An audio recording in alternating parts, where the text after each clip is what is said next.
Hai, Assalamualaikum warahmatullahi wabarakatuh. Halo semuanya, apa kabar? Semoga semuanya dalam keadaan sehat walafiat dan selalu semangat menjalankan aktivitas sehari-hari. Oke, pada konten video pembelajaran kali ini saya Eva Nur Latifah dari SMAN 1 Nagrak, Kabupaten Sukabumi akan memberikan tips yang bermanfaat bagi kamu untuk mengatur waktu maupun kegiatan sehari-hari menggunakan 4 kuadran skala prioritas.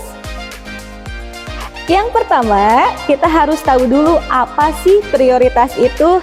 Lalu, bagaimana cara menggunakan 4 kuadran skala prioritas itu? Kalau begitu, disimak terus videonya hingga akhir ya.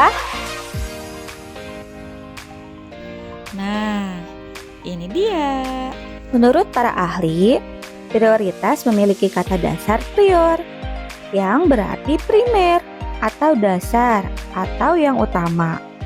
Dalam kamus Oxford Dictionary, istilah prioritas sebagai keadaan di mana seseorang atau sesuatu dianggap atau diperlakukan lebih penting daripada yang lainnya. Jika merujuk pada Kamus Besar Bahasa Indonesia Online, prioritas juga diartikan sebagai yang didahulukan dan diutamakan daripada yang lain. Dalam menjalankan aktivitas sehari-hari, pentingnya untuk menentukan prioritas. Mengapa menentukan prioritas itu penting? Mungkin kamu pernah merasa dalam satu hari ada banyak hal yang harus kamu kerjakan. Entah itu adalah hal-hal yang penting dan harus segera dilakukan, atau hal-hal yang sifatnya bisa kamu tunda dulu. Tapi jika kamu tidak terbiasa menentukan prioritas saat ada banyak hal yang harus kamu lakukan dalam satu waktu, kamu akan merasa sangat bingung. Mana yang harus didahulukan? Dan menentukan prioritas, kamu jadi bisa mengatur kegiatan berdasarkan tingkat kepentingan dan urgensinya atau yang harus segera dilakukan. Sehingga semua kegiatan kamu bisa terlaksana dengan baik dan teratur. Nah, disinilah 4 kuadran skala prioritas bisa membantu kamu dalam mengatur semua kegiatan kamu.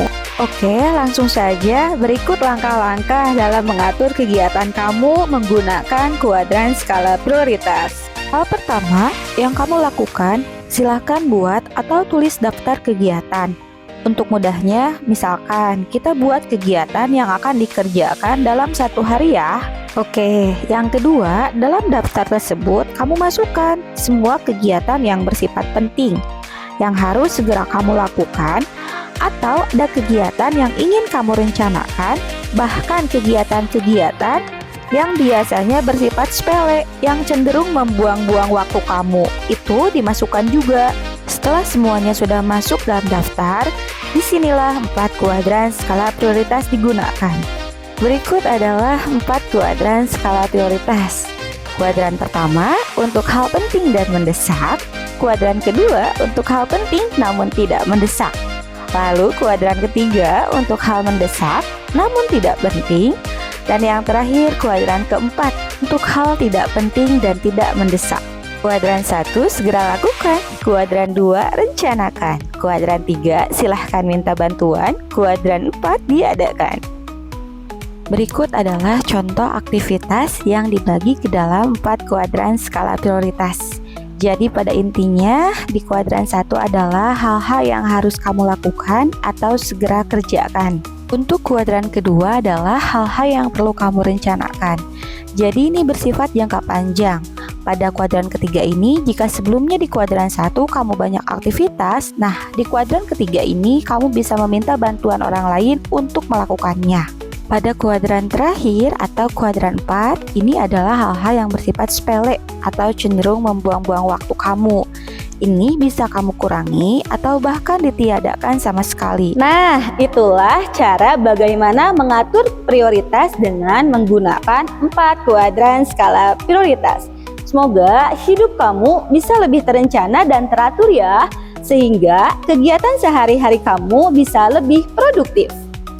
Oh ya, 4 kuadran skala prioritas ini juga bisa kamu pergunakan saat menganggarkan keuangan untuk menentukan kebutuhan mana saja yang harus didahulukan, ditunda, atau bahkan ditiadakan. Selamat mencoba, sampai jumpa di video selanjutnya. Wassalamualaikum warahmatullahi wabarakatuh. Bye-bye.